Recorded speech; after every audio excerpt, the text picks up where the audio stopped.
Ханс Задлын сан түүний эрх зүйн боловсрол академиас эрхлэн явуулж буй видео сургалт хөтөлбөр. Энэхүү хөтөлбөр нь 2019 оноос эхлэн нийтийн хувийн болон эрүүгийн эрх зүйн чиглэлд хэрэгжих болно.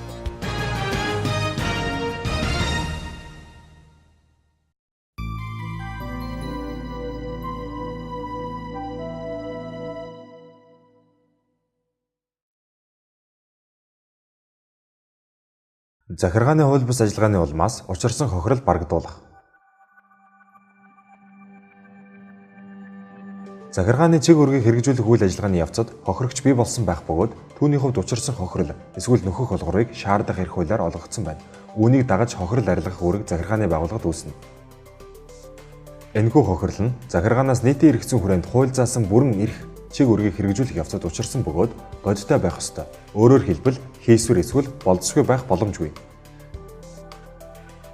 Захиргааны байгууллагын эсвэлтгүй гэдэг нь захиргааны ерөнхий хуулийн 37 дугаар зүйлийн 37-гийн 3 дахь хэсэг зааснаар эргэн хуулийн этгээдээс эрх хууль ёсны ашиг сонирхлоо хэрэгжүүлэх, хамгаалуулахаар гаргасан өргөдөл, гомдлыг шийдвэрлэх үүргээ захиргааны байгууллага хууль заасан хугацаанд биелүүлээгүй эсвэл шийдвэрлэхгүй орхитуулсныг ойлгоно. Өөрөөр хэлбэл үүнээс үүдэлтэй шаардах эрх үүссэн байна. Шаардах эрхийг хэрэгжүүлэх эрх бүхий этгээд нь зөвхөн захиргааны хууль бус үйл ажиллагаанаас хохирсон этгээд байх бөгөөд тэрээр зөвхөн өөрт учирсан хохирлыг арилгуулахаар шаардах хэрэгтэй. Өөрөөр хэлбэл бусдад учирсан хохирлын талаар шаардах хэрэггүй. Учирсан хохирол нь материалыг бөгөөд тухайн захиргааны үйл ажиллагааны улмаас шууд учирсан бодит хохирол байна.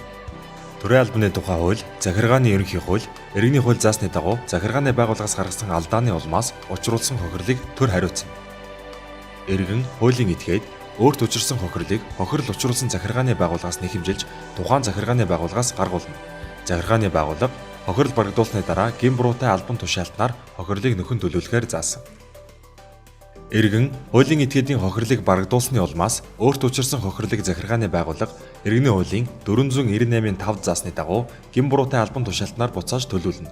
Гин буруутай албан тушаалтнаар хохирлыг төлөвлөх үүргийг тухайн захиргааны байгууллагын дээд шатны байгууллагын дотоод аудитын нэгж хариуцна. Дээд шатны байгууллагын дотоод аудитын нэгж байхгүй бол гин буруутай албан тушаалтнаар хохирлыг төлөвлөх үүргийг төрийн аудитын байгууллага хариуцна.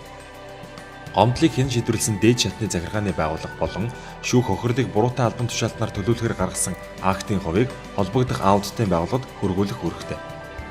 2014-өөс 2018 онд захиргааны байгууллага албан тушаалтны буруутай шийдвэр үйл ажиллагааны улмаас иргэн хуулийн этгээдэд учирсан хохирлыг нөхөн төлөхөд зориулсан төсвөөс 38 тэрбум төгрөг гаргасан. Нийслэлдэх захиргааны иргэний анхан шатны шүүхийн 2017 оны жилийн эцсийн мэдээнээс үзэхэд иргэний нэхэмжлэлд 2 тэрбум 121 сая 749 мянга 97 төгрөгийг, хуулийн этгээдийн нэхэмжлэлд 369 сая 899 мянга 810 төгрөгийг, нийт 4 тэрбум 491 сая 648 мянга 919 төгрөгийн хохирол захиргааны байгууллага албан тушаалтнаас нэхэмжилснээс шүүхийн шийдвэрээр 415 сая 972 мянга 87 төгрөгийн хохирол гаргуулахаар шийдвэрлсэн байна.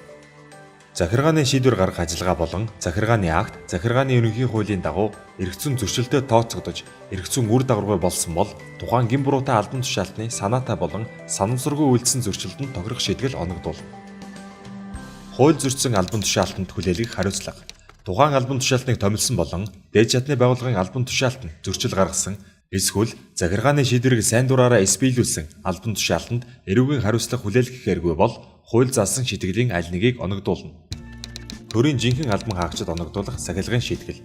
Хууль зөрчсөн албан үүргээ биелүүлээгүй болон төрийн албаны тухай хууль заасан бусад тохиолдолд тухайн зөрчлийн шинж байдал түүний анх буюу давтан үйлснэг нь харгалзан төрийн жинхэнэ албан хаагчид сахилгын шийтгэл оногдуулна.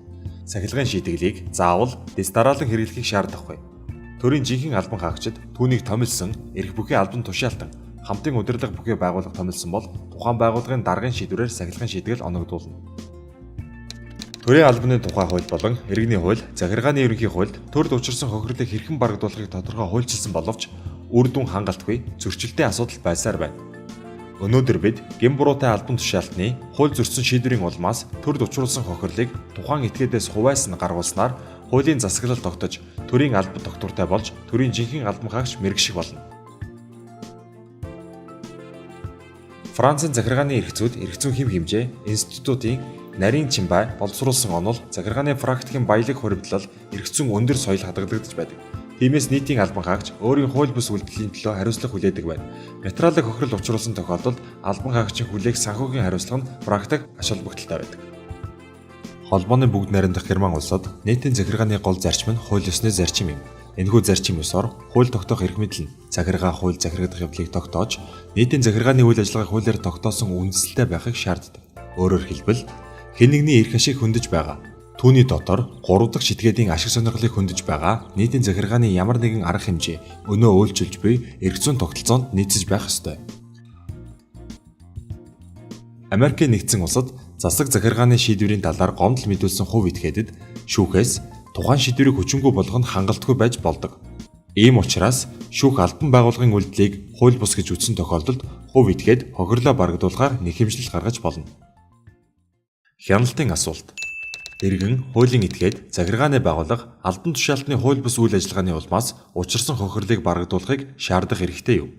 Захиргааны байгууллага албан тушаалтны хууль бус үйл ажиллагааны улмаас учирсан хохирлыг хэрхэн шаардаж гаргуулахаар хуулиар зохицуулсан байна. Захиргааны байгууллага албан тушаалтны хууль бус үйл ажиллагааны улмаас учирсан хохирлыг ямар субъект хариуцаж барагдуулах вэ?